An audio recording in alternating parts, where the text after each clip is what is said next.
out the way. Who got a watch? Who got the time? I'm raising the clock. Even in my feelings, grind don't stop. Got big dreams, want big rocks. I got plans, you got talk. Heard it's real cheap, but it's really gon' cost. I'm trying to get these ends, build empires with my friends. I'm about handling my business. TV. Everything I say in this video is alleged. It is in my opinion, and it is for entertainment purposes only. Hello, YouTube family. It's DeMarie TV. Please like, comment, and subscribe to the video, you guys. I'm new to YouTube. Every like and subscribe that I get, it helps me get higher in the algorithm. And I always forget to ask you guys in the front of the video, and I wait till the end and I miss it. So would you please do me a huge favor and like the video and subscribe to the channel. Here we go. Hey, DeMarie TV family. So Big Brother 25 episode 11 is all about the pressure cooker. So this competition, if you're a Big Brother fan, you know that years ago, I believe Corey said he was 3 at the time. Years ago, this competition was played, and it's legendary to Big Brother because it's the longest played competition in Big Brother history. So the players back then lasted 14 hours. So this episode, the contestants are in a circle and they have to keep their hand on a button. Sounds simple enough, right? Well, it's not, because some people are letting go of the button for strategy. Some people are getting distracted and just their hand is slipping off the button. It's dark in the rooms at times, and other times it's light. Most people who are using it for strategy are removing their hand in the dark. And then those who are really fighting to stay in the competition are having to fight the cold, and they're having to fight being tired and sleepy. So, of course, Jared's the first one out. I just have no respect for Jared in this game. I do not like how he's playing this game. I think Jared should have came a little bit more focused and with his eye on the prize. He's busy worried about dating Blue, and he has no gameplay whatsoever. He's not a competitor. He's always out early in the competition. So other than him being Cirie's son, I just don't really see the purpose of it. He could go as far as I'm concerned, but Jared's the first one out. Cirie follows Jared, and Izzy follows Cirie. So, this is a part of the For Real group, and they need to keep some people there that are part of their core alliances. But of course, Cirie has 3 different alliances that she belongs to. So you have the For Real alliance. This is what she considers to be her true alliance. Then she's also part of the 7 Deadly Sins. Okay, and so this is an alliance that she also places value in because it gives her people on the other side of the house that's working with her, provides her more coverage.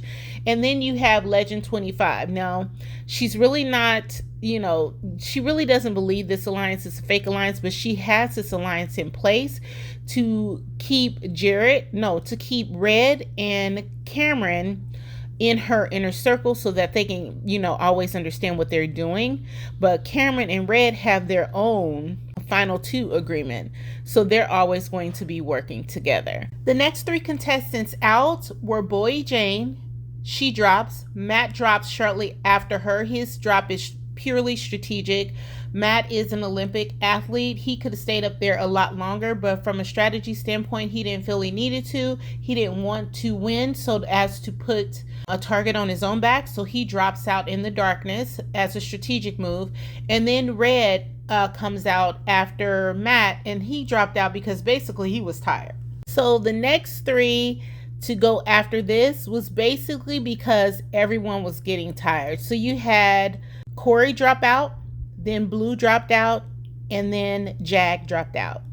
So this is really not looking good for Cirie's alliances because the 2 people that she did not want there left at the end was Red or Cameron, and Cameron is still hanging in there very strong. Now, during this pressure cooker competition, it's just not holding the buttons. They do little things like release flies on them, or they have a pit of snakes in the middle of the circle.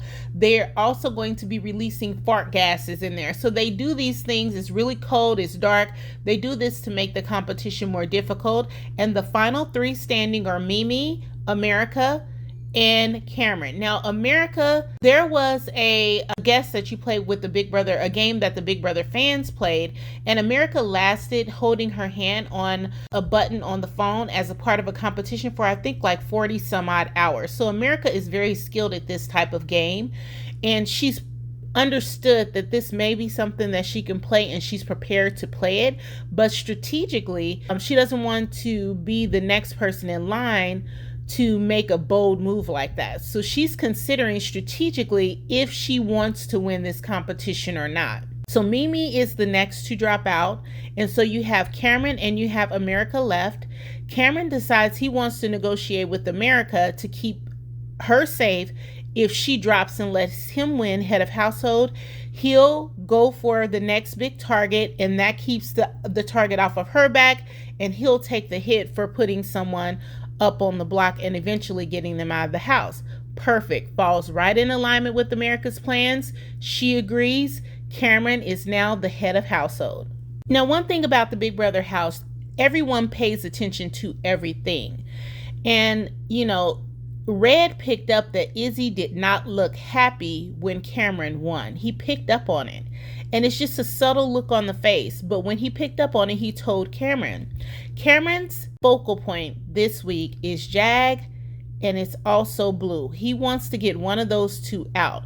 But he is aware that Izzy is not really for him. And if the backdoor situation comes up, Izzy will be the person that he will put up. So Cameron does this rush around the house where he's talking to everybody, and he's basically being, you know, just straightforward with people. I really appreciate when people just tell you the truth. You know, I don't want to be, don't bullshit me. Just tell me what it is. And so he told Jag, and he also told Blue that they will be going up. And then at the head of household nomination ceremony, that's exactly what he did. No surprises here. He is a man of his word. He told him what he was going to do, and he did it. So now it's up to them to get themselves off the block. So that's going to conclude episode 11. And now we're going to go into some things that took place during the live feeds, right? And so the number one thing is they play the POV competition, and Red wins the POV, and he has elected not to take anyone off of the block. So it is going to stay Jag, and it's going to stay Blue. Question is, what is the house going to decide to do, right? So it's also revealed this week during the live feeds that Jared has told Blue that his mother is in the house. Yes, you heard me correctly.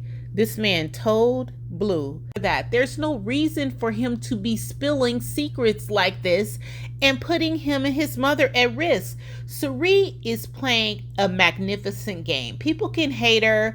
People can not like her. People can think she's boring. You can think whatever you want to think. But every single alliance in that house right now has Cirie in it. Cirie is aware of all of them. And there are not many people in that house that have an understanding of what is going on at her level. She is playing the hell out of this game, in my opinion.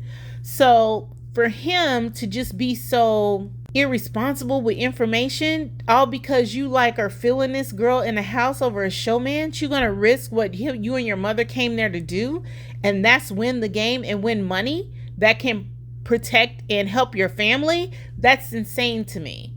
He's just a very immature person, and it shows.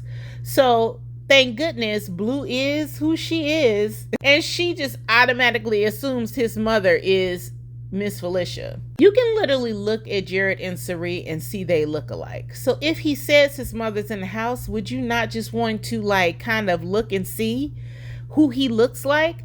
Why did she just assume it's Miss Felicia? Baffles me. I don't even understand why she did that, or I don't know. But honestly, if I was Cirie and had an opportunity to get Blue out, I would work my ass off to keep Jag in the house and get Blue out of the house, because that removes the threat from her and Jared, and he can go back to focusing on the game and think with the right head. Okay? And then you also have Corey and America. America is crushing hard on Corey.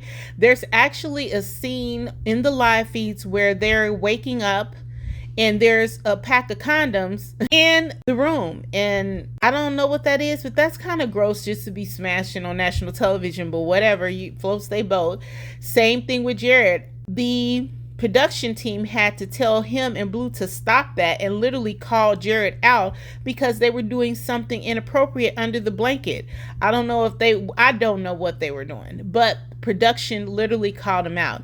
So it's a lot of horny people running around the Big Brother house, and things are definitely heating up in this house. And that's mainly the top things that have happened in the live feed. We're going to have to wait to see how the house, what they choose to do. I'm a fan of Jag. I hope he gets to stay on this show. I hope it is Blue who goes because I want her to. I'm not a fan of Blue or Jared.